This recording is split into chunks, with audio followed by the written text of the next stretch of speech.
पंजाब के राज्यपाल एवं चंडीगढ़ के प्रशासक गुलाब चंद कटारिया ने शनिवार को कहा कि अगर बंकिम चंद्र चट्टोपाध्याय ने वंदे मातरम की रचना नहीं की होती तो शायद भारत का स्वतंत्रता संग्राम उतनी ताकत और एकता के साथ आगे नहीं बढ़ पाता। उन्होंने कहा कि वंदे मातरम केवल एक गीत नहीं बल्कि भावना थी जिसने पूरे देश को आजादी के लिए एक सूत्र में बांधा। राज्यपाल कटारिया ने कहा कि बंकिम चंद्र चट्टोपाध्याय की रचनाओं में असाधारण शक्ति थी जिसने देशवासियों में स्वाभिमान और देश प्रेम की भावना जागृत की। उन्होंने कहा कि स्वतंत्रता आंदोलन के दौरान वंदे मातरम नारा नहीं बल्कि एक प्रेरणा बन गया था जिसने असंख्य युवाओं को देश के लिए संघर्ष करने की शक्ति दी।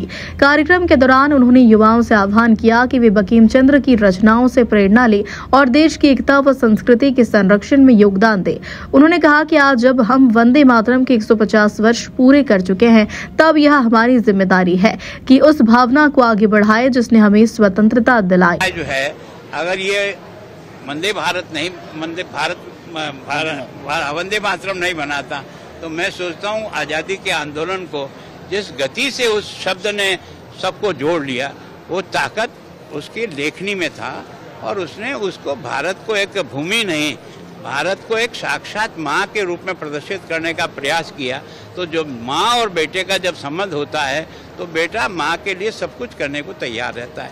वैसे ही आर्मी के जो भी अब तक युद्ध हुए हैं, जो कुछ भी हमने प्राप्त किया है, उन सब को एक तरह से लिटरेचर के रूप में उन सारी घटनाओं को बनाकर आगे आने वाली पीढ़ी के पहुँचाना एक सबसे बड़ा एक तरह से देश के निर्माण में बहुत मददगार होगा, ऐसी मेरी मान्यता है।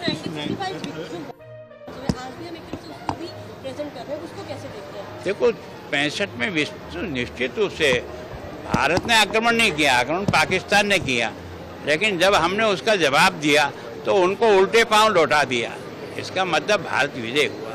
हमारे पर अमेरिका का ही दबाव था कि आप पीछे हटो, और जैसे ही जाकर ताशकंद में जो समझौता हुआ था उस समझौते को मैं सोचता हूँ देश के प्रधानमंत्री मन से स्वीकार करना नहीं चाहते थे।